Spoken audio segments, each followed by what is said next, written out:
Let's get started. Okay, welcome. Feel your butt wherever it is. Okay, and then attach the rest of your body to that awareness.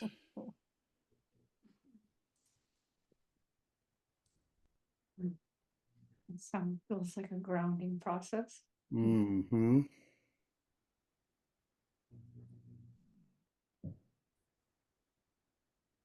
Body being made of the earth. Imagine it just completely at one with the earth elements,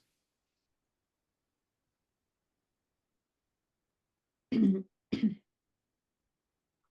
that it's receiving connection and nurturance from the earth.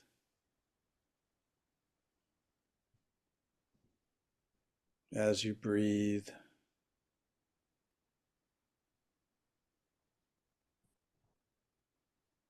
consider how many atoms have come through this vehicle called the body since incarnating. Since the moment that first egg cell divided.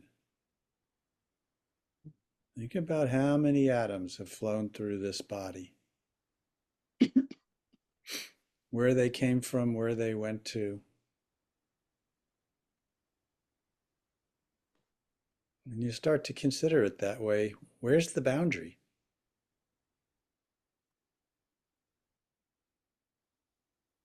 Where's the boundary?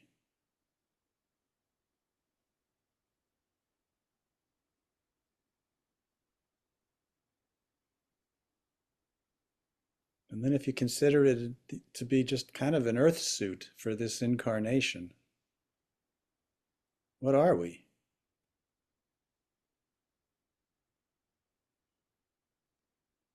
Not quite that we're held inside a body.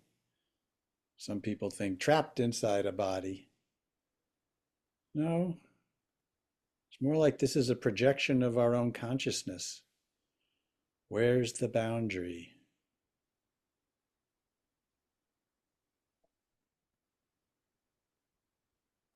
Where's the boundary between what we call self and other?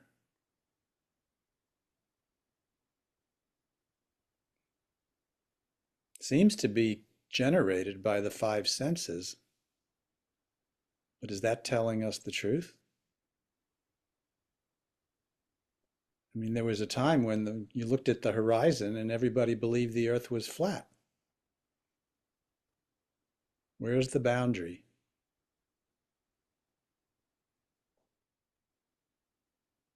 What is it that's moving through this present moment, right here, right now, in that which you call your experience?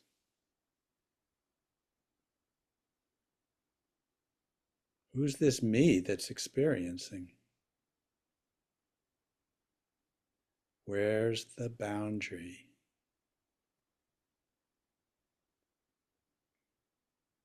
It's created by the mind.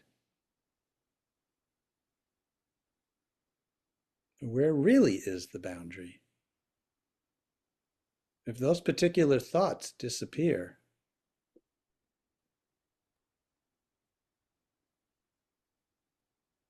imagine everything is flowing through here, this axis, this nexus point right here, which is your awareness, our collective awareness.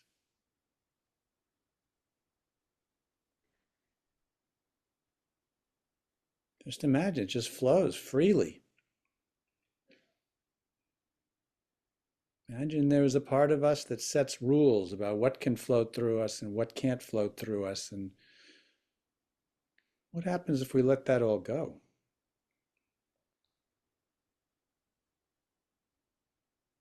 What makes us think we were ever able to enforce those rules in the first place? Where's the boundary?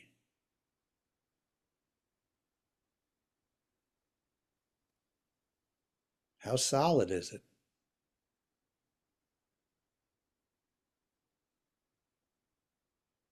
We thought we knew what this is, thought it's always there.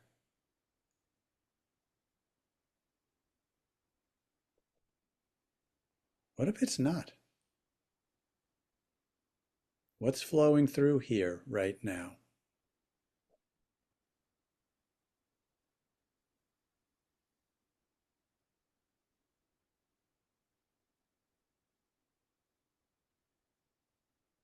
Reach a lens with a unique perspective on the whole.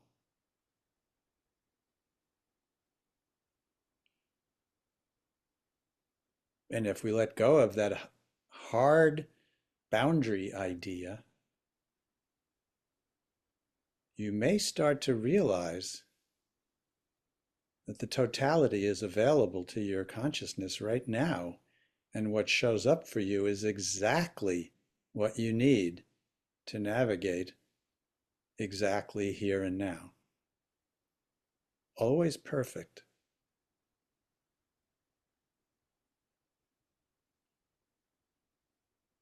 And as we can trust that more, the need to monkey with it is less. And then it can just flow as us through our experience. And as we relax into it,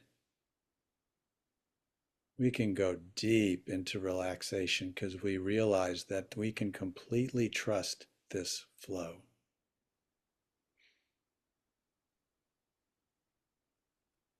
And maybe that's a stretch for some of us. Maybe it's a stretch for all of us.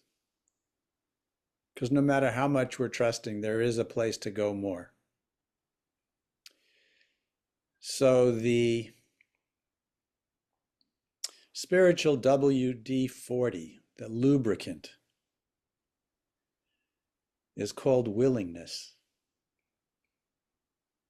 May not know how to get there, don't even know if I want to go there, but I'm willing to find out. I'm willing to see if there's more than I think.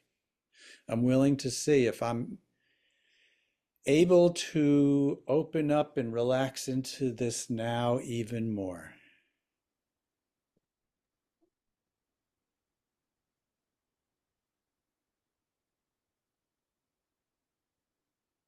And so we bring curiosity to this moment. Always curiosity, always to this moment. Even if there's anxiousness or panic or fear or depression or anything that's uncomfortable, bringing curiosity to it. Joy, exuberance, creative flow, bringing curiosity to it. What is here now?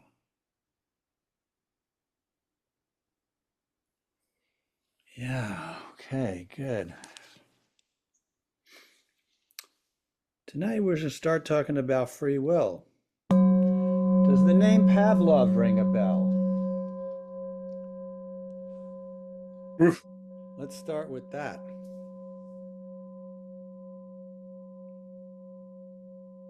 And the reason why I'm starting with that, besides it's being fun, does the name Pavlov ring a bell?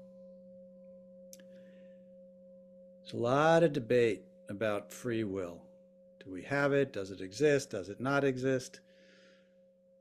Some of the quote unquote really smart people out there.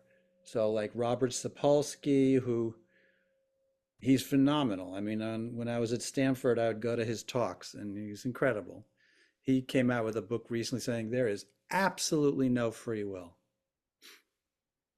Sam Harris, who I have a lot of respect for, deep meditation work, very strong, non-mystical meditation kind of person.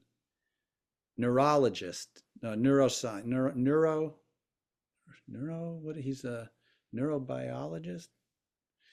He says there's no free will. He writes books about it. And yet we walk around with this experience that it seems like we do. Seems like we're coming up with the ideas. Seems like we're making choices. And so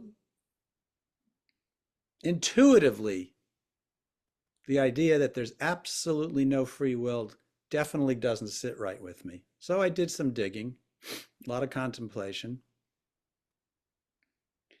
And let's stipulate here, those guys, and they're not alone, there's a bunch of them, they're what we call hardcore materialists. Now, what's a materialist? It's not somebody who accumulates yachts. That's materialism. A materialist is basically what the core of science is predicated on. Materialist says that the physical reality is the only reality and everything else must derive from that. And if it's not of the physical, there's no reality behind it.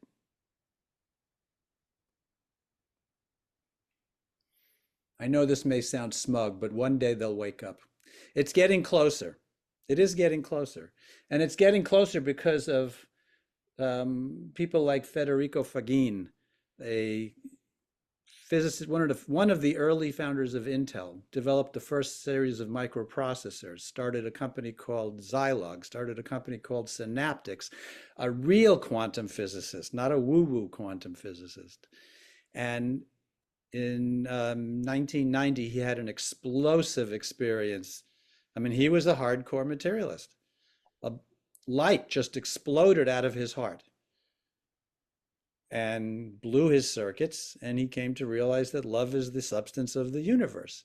And this was a hardcore scientist. Now, and he started exploring and mapping the quantum, true quantum. And the reason why I say true quantum is because for lack of a better term, the woo-woo world, the new age world, likes to go off and talk about quantum stuff.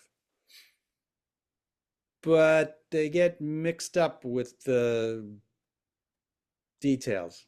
He doesn't. But there is a real mapping between the real quantum layers and the layers that we're in. And it fits into everything we're talking about free will. Now, interestingly enough, the reason why I said, does the name Pavlov ring a bell, is because when someone's asleep, and by that I mean the discriminative function of their being, and I'll come back to that in a minute, is really offline. It's very much tied to the ego, and the ego is, in fact, a mechanism that has no free will whatsoever. It is basically algorithmic. It runs on reactivity to its conditioning. And everybody here's got a conditioned mind. Came in, if you don't want to go into anything about this incarnation, we could put that away. That's not necessary for this discussion.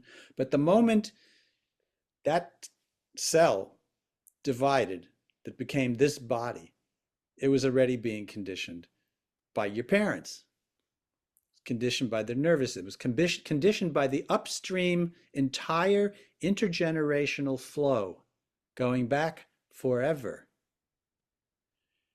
that conditions belief systems, perceptual systems, sensorial data, and that becomes your body. So there's a lot of conditioning already built into the nervous system. And the ego is running the show at that point because it's necessary for survival. That's a good thing if you want to stay on this plane. But it's running 100% conditioned, algorithmic, really. So it's got no free will. Now, that's where the materialists go. They're saying, hey, look, we could see through fMRI that 7 seconds, I think it's 7 seconds or some number of milliseconds before a thought becomes conscious, there it is. We could see the signature of it running through the brain. So what makes you think you have any free will here? And it's a reasonable assumption. And then they go off and they talk about, well, if you don't have any free will for real, then what about somebody who's a rapist? What do you do with them? And there's a distinction to be made there. One is you stop bad behavior so it doesn't hurt other people. It's a given. But then do you need to be punitive? Or do we have compassion for the fact that all of us are conditioned?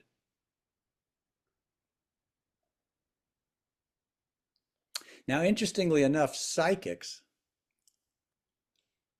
basically say that the more unconscious somebody's running in their life, which is the ego before any other layer of your consciousness wakes up, the more accurate they can be.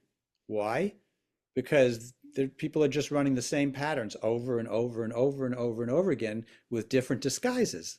This relationship with somebody named Jenny, and then all of a sudden that falls apart, and then there's a relationship with somebody called Sarah, but the patterning is the same. So the story changes, but the pattern is the same. So on this side of the spectrum, we put this whole thing on a spectrum, where on one side of the spectrum, we have absolutely no free will whatsoever. The other side of the spectrum is 100% agency and complete free will. Now, we don't have that. There's only one entity. It's not even the right word, but when you get to that level of consciousness, what do you call it? The absolute, right? The divine. The absolute divine is the only entity, I'm going to use that word again loosely, language gets in the way, that has absolute free will, because it's the one that sets the laws up. Does an electron have free will? No, it follows the laws of physics. But the absolute is the creator. So it's the only layer, if you will, or the entity that has absolute free will. So if you have ego all the way on one side of the spectrum, which has got no free will whatsoever, then you have the absolute on the other side of the spectrum. Where do we sit? Well, to the degree that we are identified with the ego as the ego is the degree to which we don't have free will.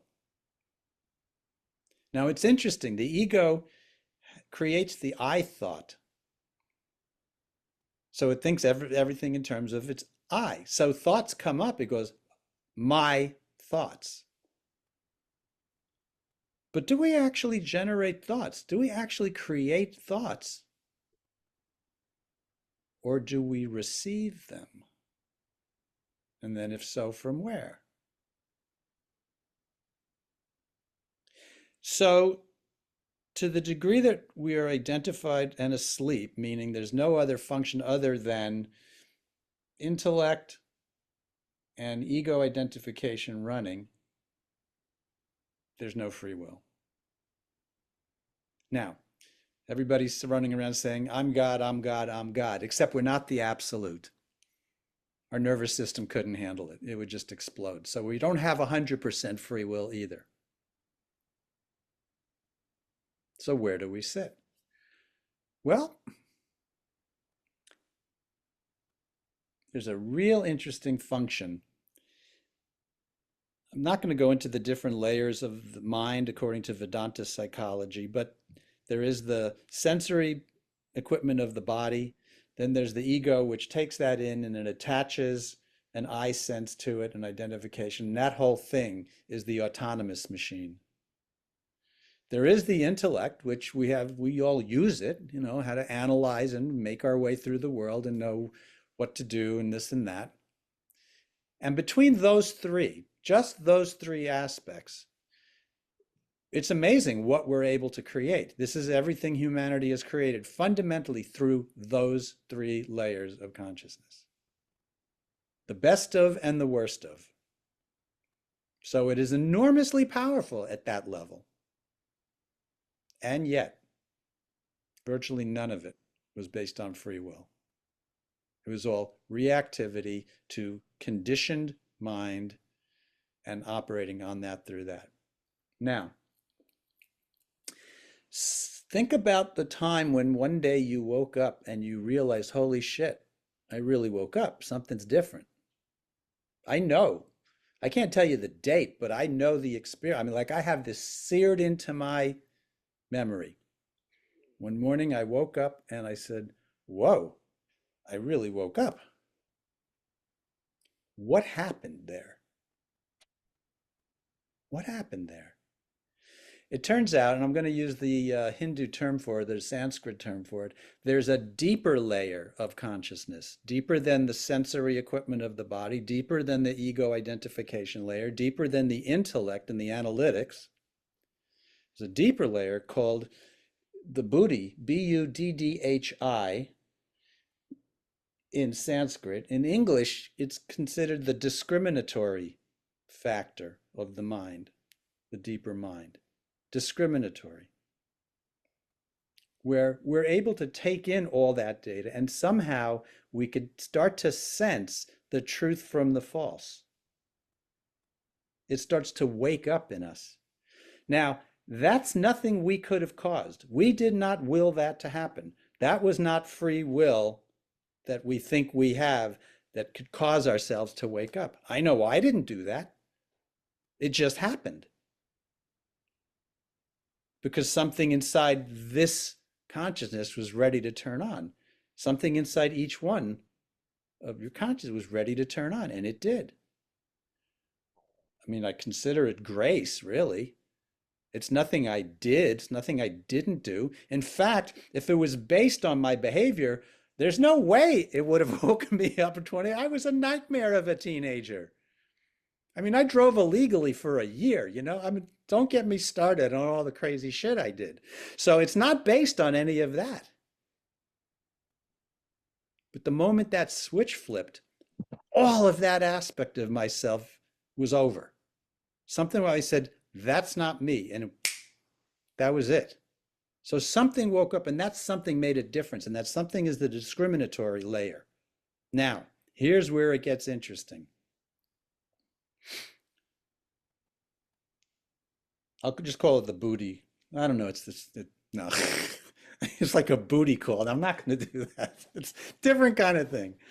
But let's call it the choosing function or the chooser. That's another term for it. Before that wakes up, basically, if you think about it, everybody's reactionary. Somebody cuts you off on Highway 17, and it all comes up inside. But at some point, when you wake up enough, time actually starts to dilate in your experience to some degree. The more conscious you are, the more time dilates, which means you perceive more time between the stimulus and how you're processing it. When you're asleep, it's like event reaction. No time goes by. Unconscious. When you start to wake up and you have this discriminatory factor coming in, time dilates. Eventually, you get the stimulus and you can choose how you want to respond to it. This is a choosing function. Now, here's the interesting thing. On the two sides of the spectrum, we have pure unconscious ego identification, no free will whatsoever. On the other side of the spectrum, we have the absolute complete creative free will. Somewhere in between those two is where we sit.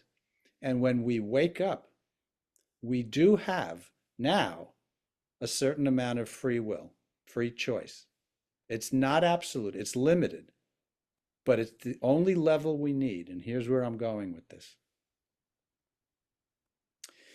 This choosing function sits at this place inside ourselves and is capable of seeing the thoughts and the vibrational feelings of these thoughts and we call objects of consciousness going through us, thoughts, feelings, belief structures, thought structures. We could start to see it. We're not in it anymore. When you're unconscious, you are in it. There's no distance at all between the experience and the structures that you're trapped in. And those structures are conditioned structures. That's how you end up with no free will. But this wakes up and we go, up, look at that. Something in me said, time to meditate. And I got interested and I started doing it. Well, that further accelerated the awakening of the process, which meaning it started to create this distancing in this false identification from the thoughts and the feelings and the belief systems. I'm thinking, I am that. I am the feelings. I am the thoughts. It's an enmeshment. And we get dragged around from that enmeshment. So it wakes up and there's some distance created here. I see the thoughts going by. I see the feelings and the emotions. I could feel them, but I'm not enmeshed in them as much anymore. So now what's going on? There are thought systems that are floating around right here, right now, around all of us. And now the ego thinks it's the thinker. Oh, really? Tell me what your next thought is going to be. You have no idea. You're about to go to dinner and you're going to start to think about having some kind of dinner. What are the choices? Where are they coming from? They're coming from your conditioning. Okay. So these thoughts are showing up. They're in the air. They're floating. Now, how come you have your own set of thoughts that seem to be different from mine? Because your conditioning is different than mine. So it draws out of the infinite, if you will, a certain amount of proximity to the thoughts that are there based on your belief systems, your way of perceiving. Okay. When you start to pay attention to this and you start to feel into it, and you can feel the vibration or the feeling tone of the stream of thoughts that go through you, you will notice certain streams of thoughts generate feelings that feel good. Certain streams of thought generate anxiety. Certain streams of thought generate anger. You could start to sense all the relationships going on. Now, what if instead of being what we think of as a thought generator, our brains are really receivers. They're filters. They're basically, they shut out a certain amount of reality. Otherwise, your head would explode. You can't deal with it. You know, if anybody has ever done a strong dose of psychedelics, you know what I'm talking about. That shuts the filters down and you start to perceive more. You see a wider experience of it all, which is always going on, but our filters filter it out. Okay, but now take the psychedelics out of the picture. The expansion of consciousness is, in fact, that awakening and that discriminatory function, the choosing function that gives us some distance from that false enmeshment with these thoughts, feelings, beliefs, etc. So now we could see. We notice that certain thoughts generate certain types of feelings or vibrations, certain thoughts, other kinds. This level of discrimination now lets us choose or tune our filters to what stream of thoughts we want to align with. So now going to Course in Miracles, which is useful for this at this point, it talks about essentially, and I've mentioned it on other satsangs before, there's two coherent thought systems operating fundamentally. Coherent means unto itself, it all makes total sense. There's the thought system of the ego, and there's the thought system of the absolute, thought system of God. Now, here's the interesting thing. If you take the thought system of the ego and you take the thought system of God and you put them onto a Venn diagram, a Venn diagram shows the overlap between the two. There is none. It's two distinct thought systems. This is one of the few things in all of creation that's actually black and white. That both of these thought streams are available right now. Because in the quantum field, I'm going to now start to bring in some of the quantum, capital F field, the totality of all there is, right here, right now, everything is. And there's some function in us that based on what of these thought systems it chooses, meaning right here, right now, it's just like cable or FM radio, right here, right now.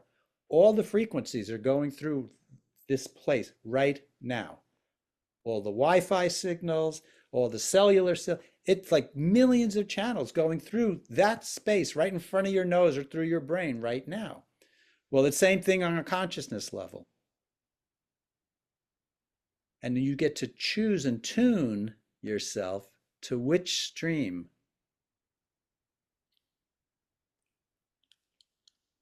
You tune to the thought system of the ego or the thought system of God.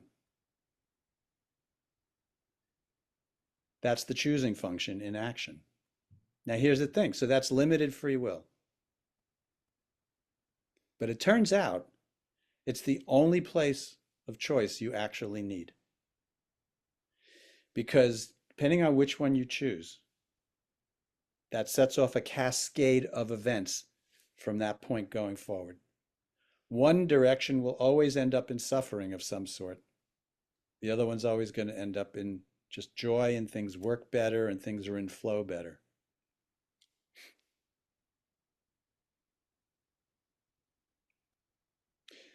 So is there free will? To some degree, but only when somebody wakes up.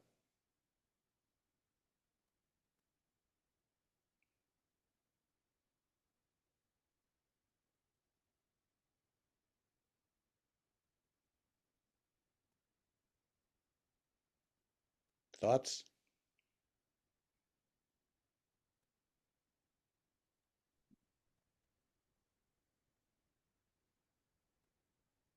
I have a question. Did meditation really help you turn a corner in all of this? I don't know Messed about around. turning a corner. I think it is Or gradual. opening? Yeah, I'd like to hear other people's experiences too. There's no question about it. It made an important difference for me. Let's take the word meditation out. I'll call it being aware of being aware, paying attention. But we're not naturally taught that. So what? That's exactly right. You got that right. Mm-hmm. Actually, what we're taught is not natural. Right. Right. So this awakening happens in us because that's a natural function. If you listen to the yogis, it takes lifetimes to get to this point. Mm-hmm.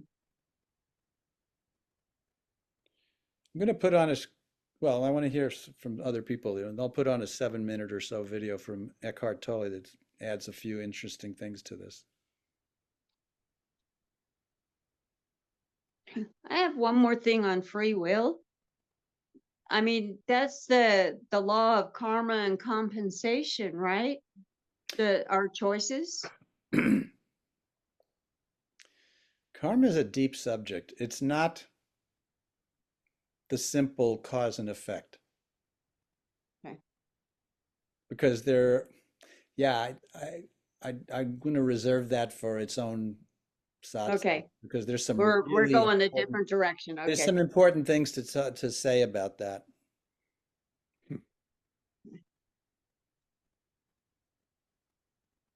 Okay. All right, let me put this on.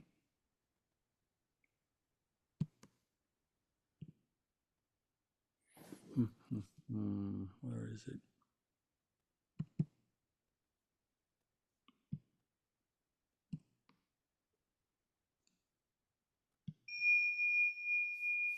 I'm surprised there's nothing on Google about Eckhart and free will, but maybe I haven't said anything about it. So here we go.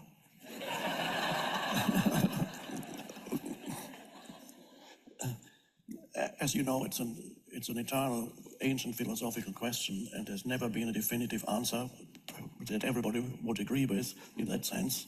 So is there free will? You mentioned everybody's doing their best because nobody can act beyond their level of consciousness, etc., for example. Okay, let's start on one level, and then we go on to the next level.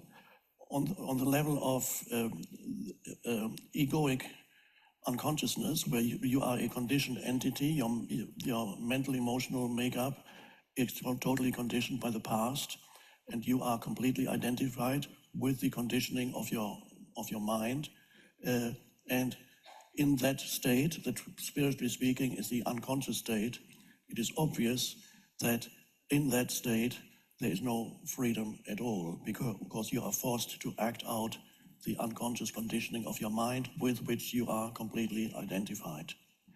So I think most people would probably agree, if you understand that on that level, there is no possibility of freedom. Your actions are determined by your conditioned mind. You are forced to act as you do because there is no choice, because choice would imply some awareness. So on that level, there's certainly no freedom. Then awareness comes in. The human being begins to awaken. Then it appears, I'm not saying it is the case, it appears that then the freedom begins to be a possibility because you can choose to step out of the conditioning of your mind. You can recognize a conditioned thought and you're no longer compelled to act it out because there is an awareness there. You can choose a certain course of action, not from the conditioning of your mind, but from the presence. So you can act, and you have much more freedom that before you could not have. Freedom comes with awareness. So it's then relative to the unconscious state, there is now freedom to act. But if you look more deeply, even there on that level, you are connected with the totality of consciousness. You're only an expression of the totality of consciousness. You are not really a separate entity. You are who said it? You are, was it Alan Watts who said you in the same way that the wave is something that the ocean is doing, you are something that the whole universe is doing in the same way. So the wave is something the ocean is doing, you are something that the universe is doing. So although it appears from a certain relative to the previous state of unconscious, there is freedom, and relative to that, there is freedom. But then if you look more deeply into that, you realize that even there, one cannot say that you are choosing this. You are an expression of consciousness, and consciousness, one could say, is choosing, and you think you're doing it. Sometimes people ask me, can you choose to be present? And from one perspective, you can choose to be present. From another perspective, one could say that presence chooses you. It chooses to become present through you. Depends how you look at it. So in ultimate terms, or in relative terms, there is freedom relative to the unconscious state when you become unconscious. But even there, it's only relative to the unconscious state.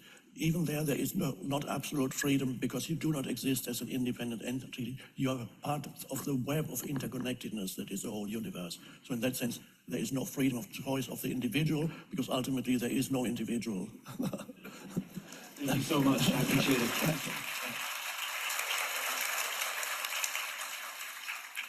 Just want to add one more thing to that, because you mentioned everybody's doing their best and so on, and I agreed that nobody can act beyond their level of consciousness.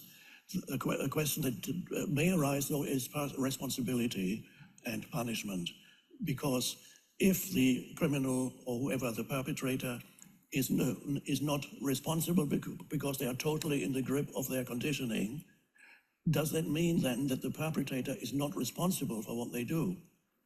And it does seem to be the case, a very unconscious person, in that sense, is not responsible for what they do. Now, does that mean we must not punish this person because he couldn't help it? Now, that's a difficult point. There is a destiny for human beings. Human beings are meant to move out of the unconscious state, and if they are not moving out of the unconscious state, they create suffering, and they will have to suffer the consequences of their unconsciousness, which eventually awakens them. So when humans suffer the consequences of their unconsciousness, eventually that leads to suffering, and then there is a possibility of awakening. So although they may not be conscious for what they do, it don't mean that karmic retribution on that level does not operate. Punishment is necessary, and sometimes it could be at the hand of the law or the judicial system. First of all, other humans need to be protected from them, so they need to be put away. And although they may not be responsible, but they will have to suffer the consequences of their unconsciousness. And by suffering the consequences of their unconsciousness, there is a possibility of awakening. And so therefore I've had contact with quite a few people who are imprisoned, and they have written to me, and they have experienced an awakening in prison. They suffered the consequences of their unconsciousness, and that led to an awakening.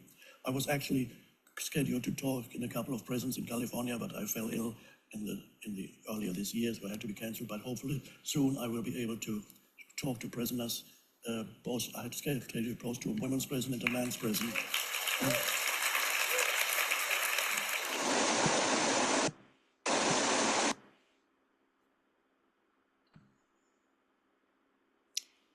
So, interesting stuff.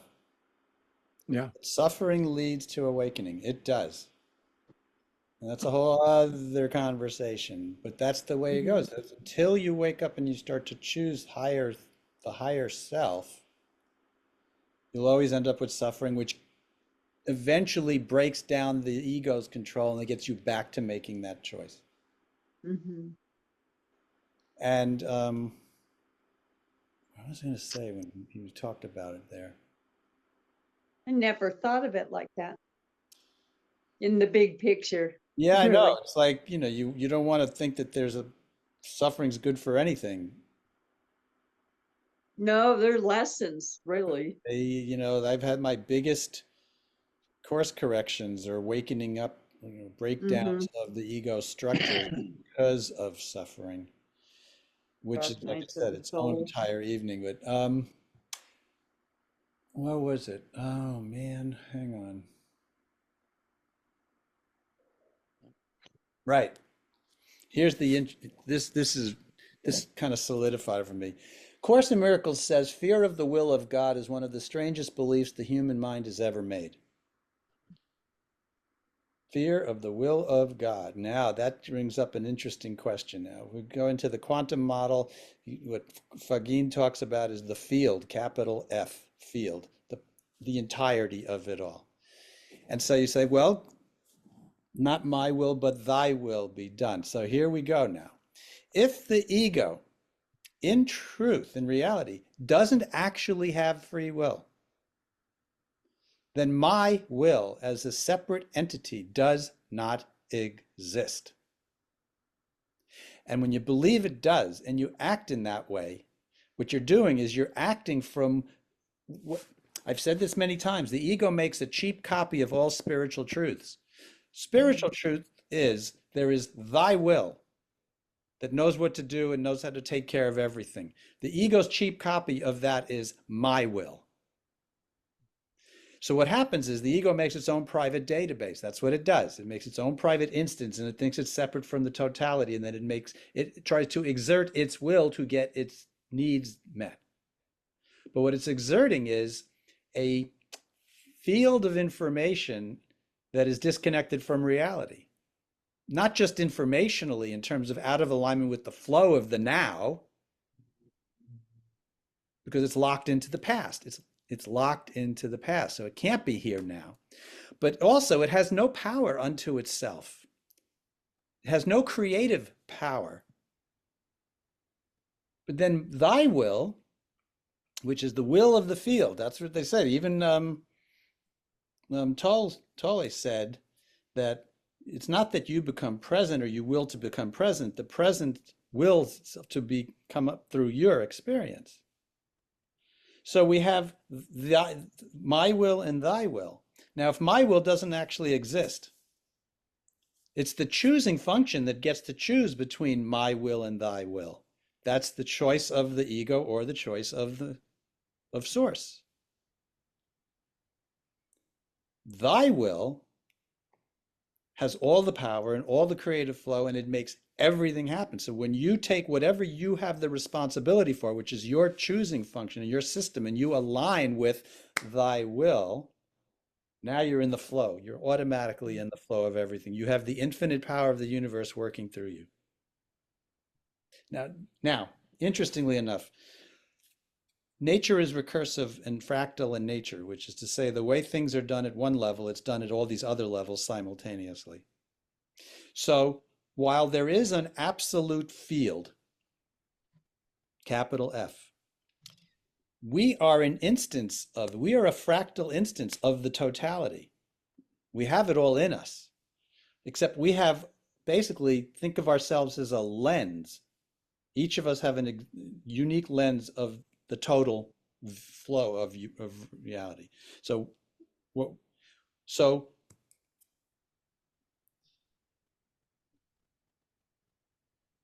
there, what that is, how it manifests and shows up in us, is what's called your dharma, that which you came here to do, that which you are designed to be, your most natural way of flowing and functioning in the world. Mm. That's the total. That is your thy will, to put it in that way. That you being created, not by your parents, by the creator. You're created as an instance where you have a fractal of, so as below, so above, as above, so below, but a localized instance of the totality. So in my case, a little bit of engineer, a lot of this kind of thing for me, right? Each one of us have, what's our dharma? What is it that we know we're here to do? Mm. That's the localized instance of, so when I say, thy will be done, what I'm essentially saying is, I'm choosing to be me as fully as me is, period. No holds barred. And that's an automatic alignment with the infinite. Because what each of us is, in truth, is a localized instance of the totality with a particular subsection view of the totality, but still in alignment with the totality. Mm.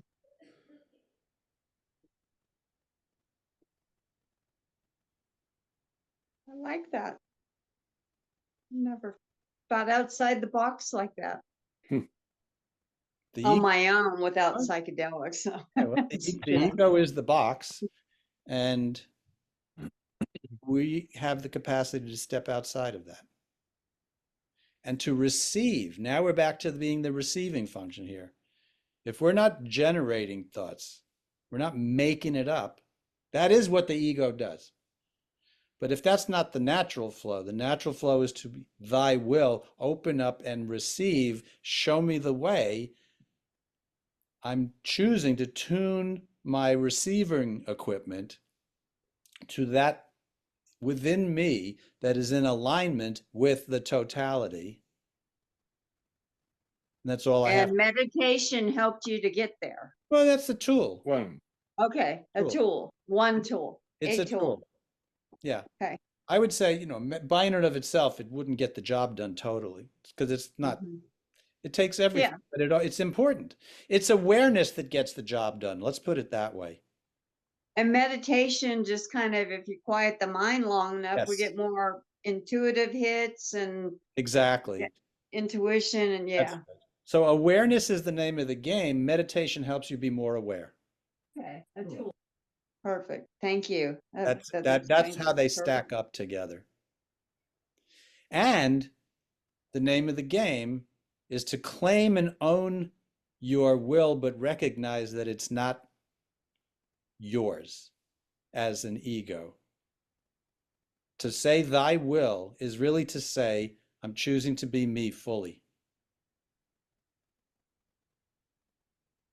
Well, thy will is God's will, or whatever And, you want to call it. and when I'm letting myself fully be me, I am as much of God. as much of God as my nervous system can instantiate. Yeah. Well, that makes it even easier. It does make it easy. Because now what that means is moment to moment, from a place of awareness, you watch what's going through you and you start to become sensitized to the vibration of whatever thought or whatever's going through your awareness right now. Is this of the ego or is this of the one? Which one? And then I just make a choice. Mm-hmm. Okay, I just got reactive. Okay, fine. I'm going to put that on the altar because I'm choosing the one. Choosing however whatever term you want to give it, right? The thought system of God. I'm choosing the Yeah. Holy Spirit. I'm choosing the Christ. I'm choosing Baba, Neem Karoli Baba. It doesn't matter what your favorite spiritual superhero is. You use all of that as a symbol to move your mind into a higher frequency. And you keep doing But now the field with the large F, that's that is that negative? Can it be negative and then positive and then spiritual, or do we kind of start rising above a little bit of all the like little dramas? well, you start rising above the little dramas. Negative and positive belongs to what we call the duality, the world of Polarities. polarity. You don't get to sidestep that. People who just want to kind of get high and not have to experience any of that Yeah. fluctuation, that's called spiritual bypassing. That won't work. Mm. However, there's two different levels you can experience this polarity plane from. One is by being lost in it. That's 98% of humanity or more. Oh, That they think this is the reality and that's it. The other one is I'm connected to this higher power within me, which is, as to what you were mentioning, is lifting me up, as in pulling my consciousness up. So I'm feeling the flow of everything move through me, but I'm not identified with it. I'm not, look at this. wow. When I'm like this, I'm anchored and I'm stable and I'm watching the emotions and the thoughts and the drama of the world just come and go, but I'm stable. If I don't have this, then it's all the lower, and then I'm getting tossed around here because I'm identified with this, which is all ego noise. And if I'm identified, wherever I am identified as, that's where I'm anchored into. So this is a constant drama. It always has been, it always will be. If I'm identified with this, which means I am thoughts, feelings, and beliefs, and it's worse than that, I am my thoughts, feelings, and beliefs. Even the word my is already indicative of a mistaken identity. Mm-hmm. And as long as I'm just constantly getting thrown around. I'm getting taken on what I call a non-joyride all over the place, until I wake up and I start to shift that identity. You go, I am this. You just let this thing go. And now what happens is you're not invested in monkeying around with this anymore. See, if you're in it like this, you are heavily invested in trying to control it because you're getting psychological seasickness every day. Yeah. So you're going, I gotta control this thing. How do I stop this? Back to the Jetsons. Jane, help get me off this crazy thing, Well, this is the way out. Once you're awakened, even to a little degree, that starts to move in this direction and you start to anchor in. And that's where Jesus says, where do you make your castle? On shifting sand or on the rock? Hmm. He was talking about, what do you identify yourself with? This is all tied into this whole discussion for today. So the only place, until we become a Neem Karoli Baba, who can bilocate and who could do anything because he has got so zero of an ego that he is so more fully identified with the absolute on a continuum again, he's got a much higher level of free will. But they're very rare beings. They don't come here because they have stuff to work out. They come here to help everybody else out. So Jesus, Ramana Maharshi, Ananda Mai, I mean, I can go right down the list. A lot of gurus too, Right, I'm all sure. of that, and regardless of the tradition that they belong to, Mhm. they are Right. have a different level of free will. The rest of us, we basically come right to this place I'm talking about. Limited but extraordinarily powerful free will, which is to say, I choose which of these levels to identify with. And that's all, thought by thought, moment by moment. Which is why in the Course in Miracles it says if you got caught up in the ego, no big deal. Choose again. See, if you go unconscious, you're choosing the ego. That's it. There's no choice, Mhm. as Eckhart Tolle said, as I mentioned before.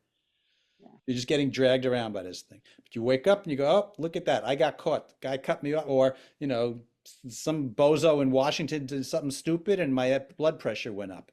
Okay, I see it. At that moment, I got caught in the drama.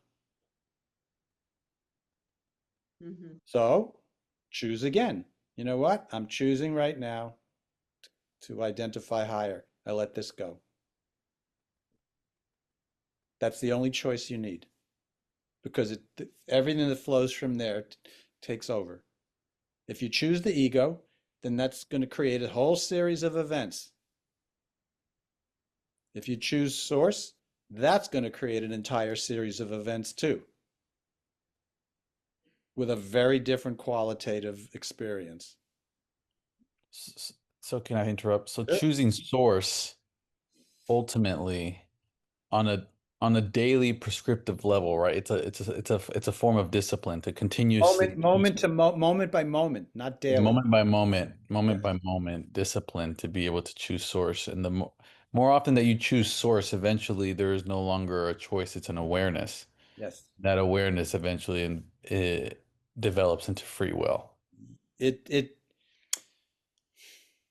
Because now I can yes, it actually expands. consciously make That's the right. decisions rather Right. than being reactive because I'm in the discipline of I honestly listening to Eckhart and you talk it reminds me of so much. It gives me a sense of like, oh wow, the level of like commitment and discipline to be able to be so aware before reacting or be so cognizant of what is ego and what is source, right? Because so easy I can get caught up in source. I can get caught up in ego if I'm with my family like in a second. Guaranteed. And I'm thinking, well, no, its source is be loving and unconditional. So that's what I'm trying to do. But it's not working. So it's just it can be so easy to get caught up in ego, convinced as source when really you have to have the discipline to have the awareness to understand the two. And that's your spiritual workout, Jim. Yeah, it is. Which is why Ram Dass says if you think you're enlightened, spend a weekend with your family. Oh my God. Why? Now think about this. It makes perfect sense, right? Because that's where your conditioning was the most ingrained. Yes. So when you go back to the family, the Hmm. resonance now, everything, remember, everything's in relationship to everything. So therefore, everything's a sympathetic resonance to something. And if you're in now a room full of people that knew you as some prior thing, you are literally walking into your past. Yes. And you're coming up against the patterning of your past, and you're coming up against the remnants of the identification of you as the past. Now, it's all important to see. Otherwise, you're still caught in it. You just don't happen to be triggering it right now because you're out with your friends instead of your family. Yeah. Don't fool yourself. It's still operating. But is his family going to notice a difference in him when That he's? doesn't matter, Kimberly. Well, I was just curious You how know, it works. they may or they may not, but the point is, it doesn't matter. Yeah. What they Yeah. see, what they do, and how they act is their business. What you see and what you do and how you choose is your business. Yeah. I had an interesting experience when I was in the Grand Canyon. Howard and I and Wendy, we were all in the Grand Canyon then, and it was a few months after my mom passed away. It was the last of my nuclear family, right? Because my dad passed away in '07, my brother passed away in 2020, my mother passed away last year. Hmm. I'm the last one in the nuclear family standing. And Mhm. it occurred to me, I have absolutely no reason to hold on to any of my past anymore. Mm. Because I noticed that when I would go back to New York and hang around the family, I'd come back here and I would go through a few weeks of deprogramming Facts. because I was back in the cult. Yes. But with that all gone, I realized, what do I need to hold on to from that? Nothing. Now, the truth is, even if you still have relatives alive, you still don't need to hold on to any of it. I mean, there's a loyalty factor that's unconscious. There's a risk Yeah. factor. It's like, well, they may not love me if I'm just being me. You know what? Sorry, I'm not willing to make that sacrifice Right. in order to get their love.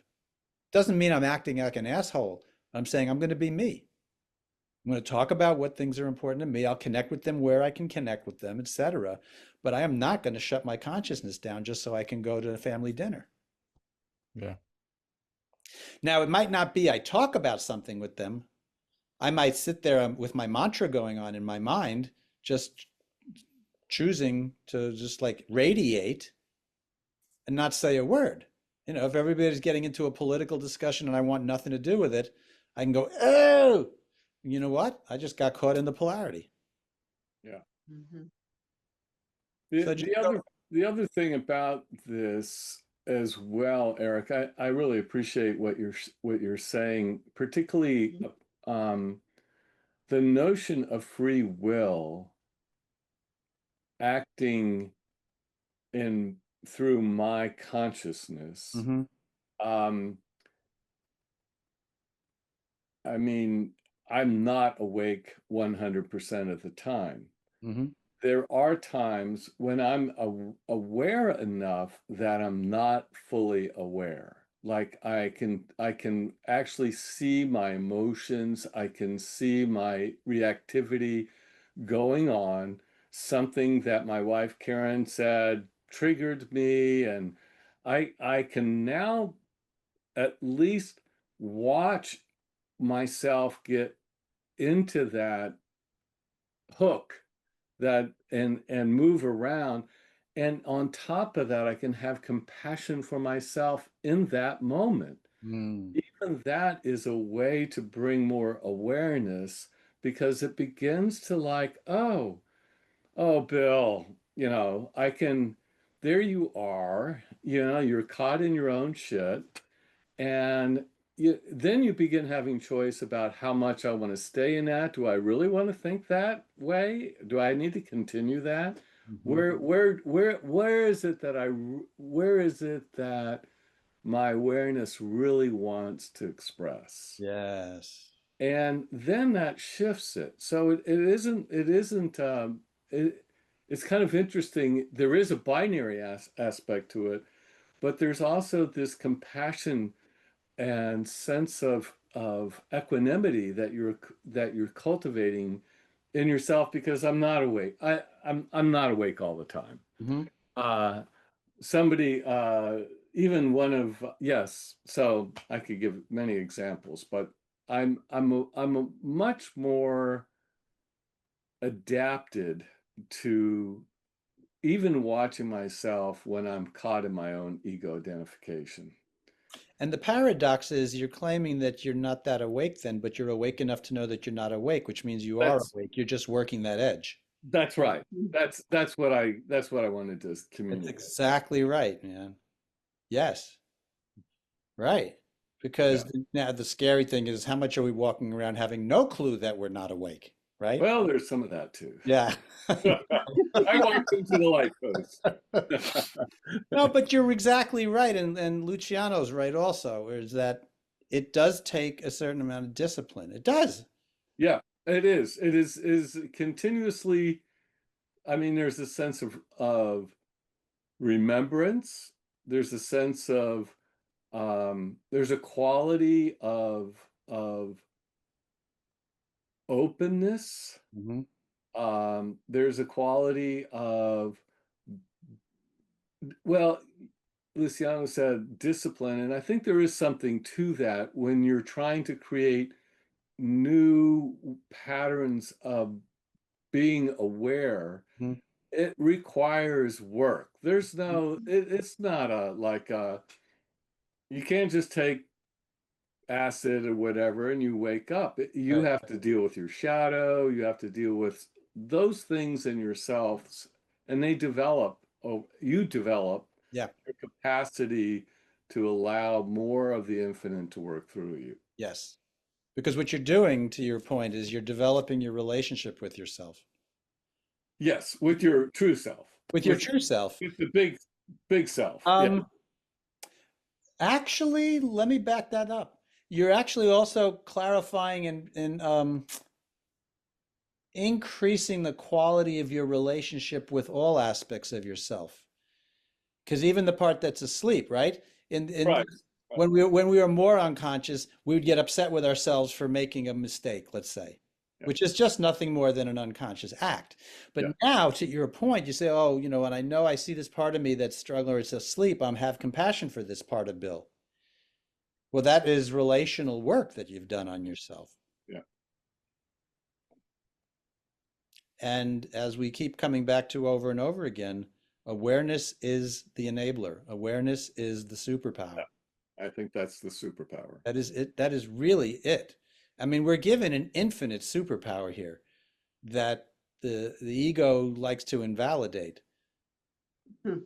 It says, "Oh, what is that? That's boring. What is that?" Hey, let's go look at this drama instead.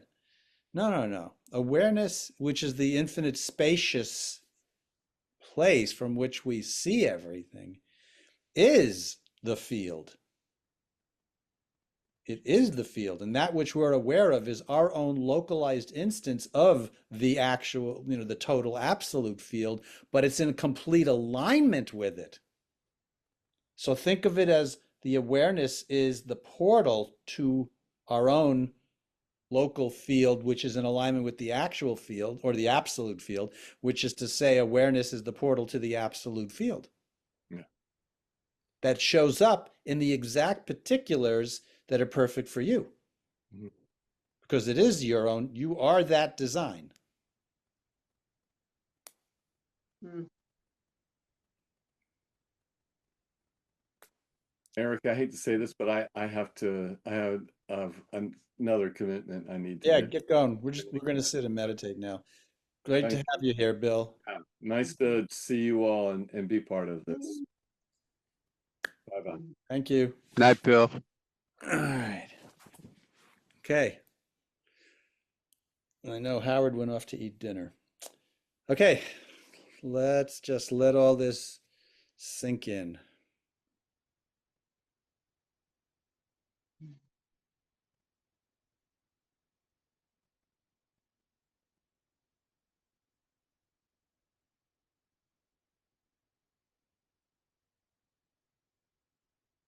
Everything we talked about tonight has been present forever here. We just brought it out to align different parts of ourselves with this deeper truth.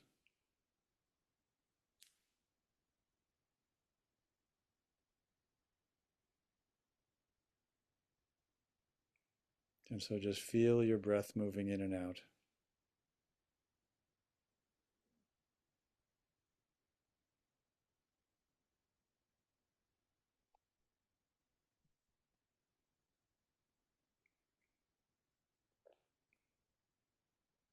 Ramana Maharshi says, silence is the highest teaching. Silence is the highest teaching. Because words chop up the totality. Silence is the totality. So all we have to do is sit in this silence and breathe it through and allow it to do its work.